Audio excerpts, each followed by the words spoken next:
From the P.E.N.T studios, this is the Imperfect Moms Club with your hosts, Lisa and Brittany. On today's episode of Imperfect, we look at parenting styles from around the world. Share the journey with us as we visit Denmark, Japan, and Kenya.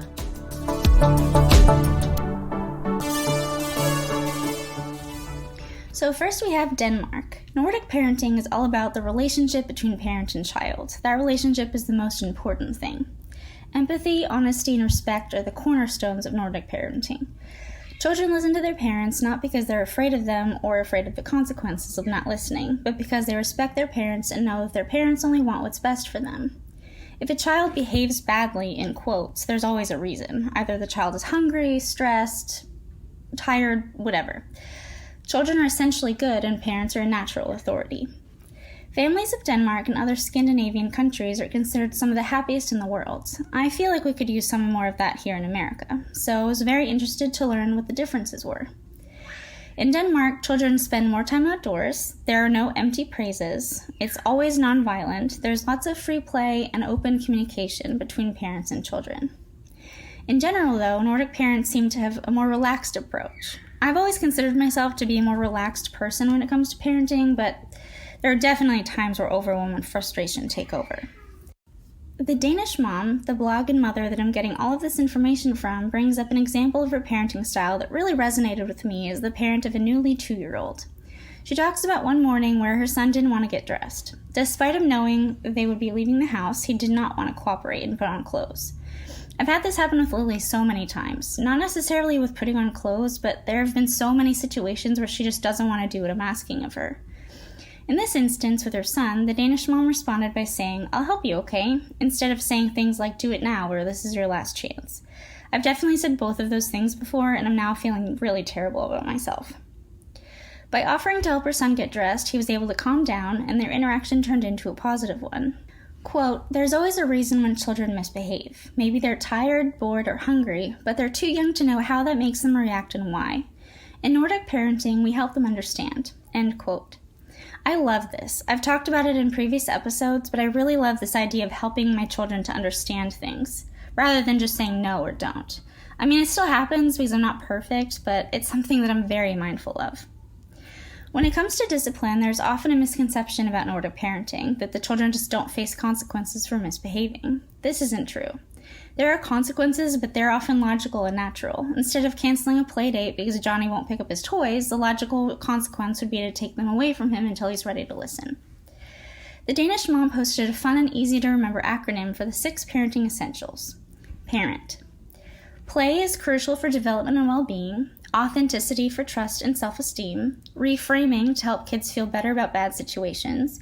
Empathy so children can understand and share feelings. No ultimatums. That means no power struggles, give respect to receive respect.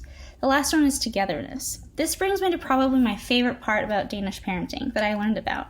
It's called hygge, and it's essentially just spending plenty of time together.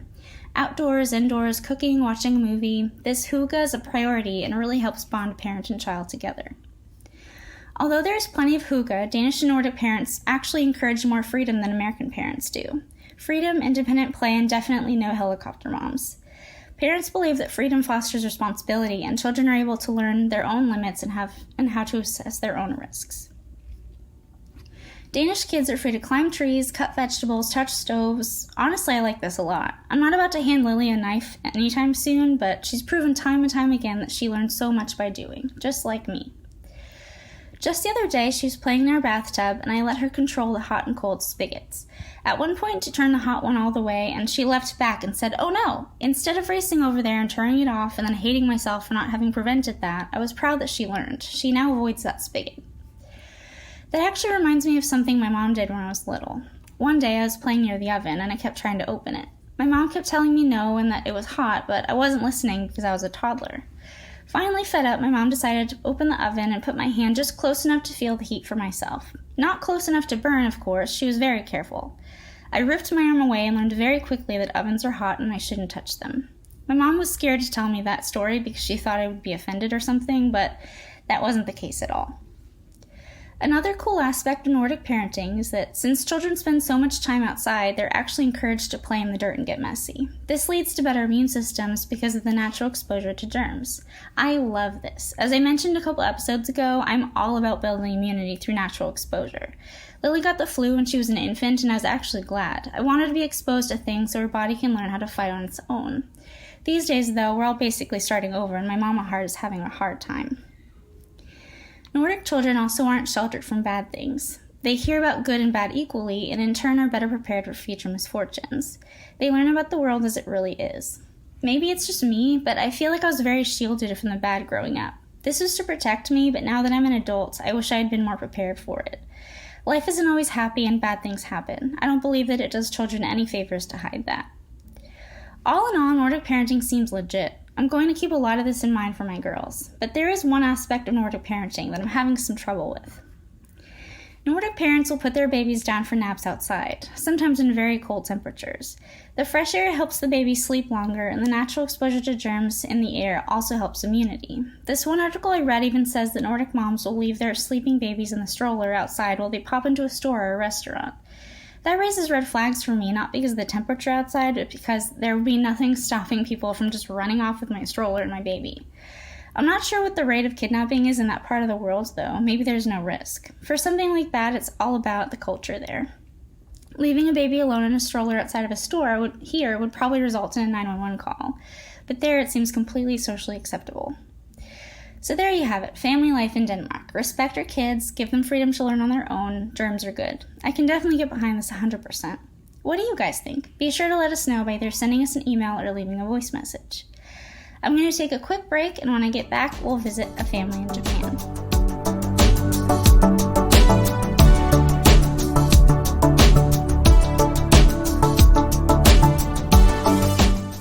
The Imperfect Moms Club is brought to you by... That, huh? So they just magically showed up. I mean, literally, I just opened the door and they were there. I ordered them, honey. Oh! We are very happy with our new Casper. The Comfort is like a Lucius cloud, one of the softer clouds. But it's also a firm cloud, like a Aratio cloud. Always want to be a weatherman. Guess who I am? It's the most exciting thing that's happened in our bedroom in a long time. A long time. Right? I was on the fence about changing from a manual to an electric toothbrush, but my hygienist said going electric could lead to way cleaner teeth. She said get the one inspired by dentists, with the round brush head. Go pro with Oral-B. Oral-B's gentle rounded brush head removes more plaque along the gum line for cleaner teeth and healthier gums. And unlike Sonicare, Oral-B is the first electric toothbrush brand accepted by the ADA for its effectiveness and safety. What an amazing clean. I'll only use an Oral-B. Oral-B. Brush like a pro. This is the Imperfect Moms Club on P.E.N. Get in touch with the show through the P.E.N. listener hotline at 833-PODS-NET. That's 833-763-7638. And now, back to the Imperfect Moms Club on the Podcast Entertainment Network. Welcome back to the show, and welcome to Japan. To talk about Japanese parenting is to talk about the proximal parenting style, or consistent and prolonged body contact between mother and child. Heidi Keller, a German developmental psychologist who focused on early childhood development, identified the two main parenting styles seen in the world: proximal parenting and distal parenting. Proximal parenting style is the opposite of distal parenting style, which is seen in Western cultures. Distal parenting is more focused on eye contact and communication. So in Japan, things like co-sleeping and co-bathing are common, along with play that involves physical contact. Japanese mothers also try to avoid fussiness at all costs by anticipating their baby's needs before fussiness can even start. They spend as much time as possible with their children for the first 2 years of life, and according to one study, Japanese moms will spend an average of 2 hours per week away from their babies. Only 2 hours! The average here is 24. Here in America, date night babysitters and moms taking time away is common, and I would argue completely necessary, but those things aren't very socially accepted in Japan. Recently, though, more women are entering the workforce and staying in it, so this is changing somewhat. In Western cultures, where distal parenting is the norm, babies are seen as initially dependent on mom, and then they are taught to become independent as they grow up. It's the opposite in Japan. Babies are seen by their mothers as initially disconnected from the family, so babies need to be taught to depend on their mothers. Basically, there are two concepts that children learn through proximal and distal parenting. Those are self-regulation and self-recognition. Self-regulation is a child's ability to control their emotions, thoughts, behavior, and attention. So, listening to a parent, persevering on a task after being unsuccessful, or recovering independently from negative feelings. Heidi Keller noted a huge correlation between proximal parenting, seen in Japan, and self-regulation in children. The idea that mom will always be there to get me what I need, regardless of if I cry or not, and even if I have to wait.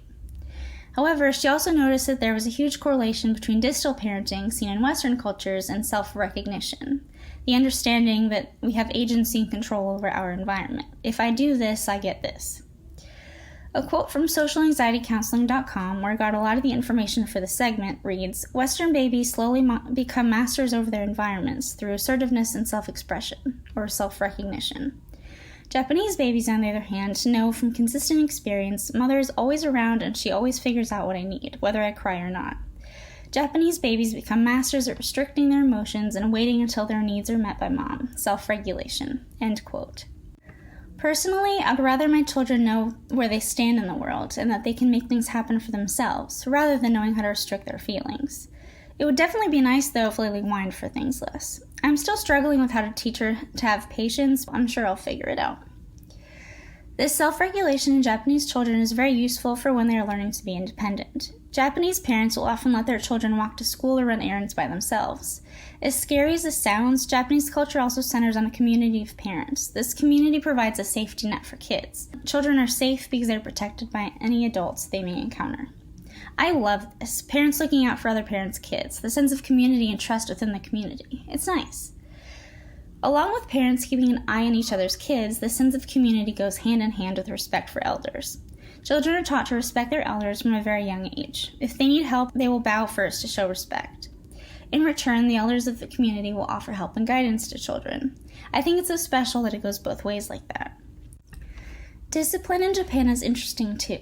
In an article for SavvyTokyo.com, Katie Lewis writes that the word for discipline loosely translates as training or upbringing. Parents model the way they want their children to behave. Good behavior is taught through routines and repetition of those routines. In school and at home, children learn to put away their things, clean up after themselves, act politely, etc. They just repeat these until the routine becomes second nature. It is also essential in Japan that disciplining bad behavior is handled privately. Japanese parents won't scold their children or correct misbehavior in public. So if your child is throwing a tantrum on a crowded train, they might just get off the train and wait until there's no one around to speak with the child about what just happened. If a child is throwing a tantrum in a public park, Katie Lewis writes that when she witnessed this happening herself, the parents seemed to be unconcerned. This practice of disciplining in private spares the dignity of both parent and child. Honestly, if Lily and Holly ever decided to have a full-blown meltdown in a Target, I don't think I could just ignore it until we left. The thought of everyone staring at me in that moment is too much. If I couldn't fix the problem right then and there, I'd probably just leave and never go back again. It's also important to note, though, that Japanese children are taught to be more group-oriented. This means that they value being part of the group over being an individual. So they put more thought into how their actions and behaviors will affect others. They may be less inclined to make scenes in public because they've learned that it would be looked down on by their parents or people around them. Some phrases you might hear a Japanese parent say are, "You make me feel bad," "You make me ashamed," or "What would other people think?" Although I don't personally believe that shame should ever play a role in raising a child, I also believe that children and adults should be mindful of other people's feelings. Being considerate of others is important, and sometimes I think the world could use more of that. Probably the most surprising thing about Japanese parenting that I read about is that Japanese parents don't talk about their kids. Ever. It can be seen as boastful even just mentioning where their child goes to school or what sports team they play on. This is probably largely due to how competitive Japanese parenting is, but I also understand wanting to keep personal things private. I wonder what moms in Japan would think about this podcast. Well, we've seen what motherhood is like in Denmark and Japan, and when we get back, we'll learn about parenting in Kenya.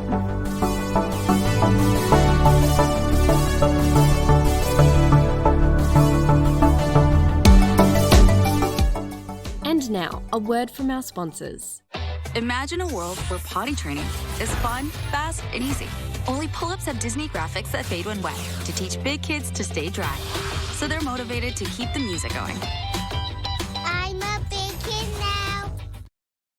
Crest sensitivity turns your ocean to eye. You like your drinks nice ice and cold, but the sensitive teeth thing is getting old. Time to say goodbye to the pain, cause having sensitive teeth is just so lame. Crest Gum and Sensitivity turns your ouch to ah. Hey! 80% of sensitivity starts at the gum line. Treat it at the source with Crest Gum and Sensitivity. Crest. Healthy, beautiful smiles for life. No matter what all the baby experts say, the perfect way to care for your baby is your own way. And that inspired our Perfect diaper to be the softest ever with plant-based materials.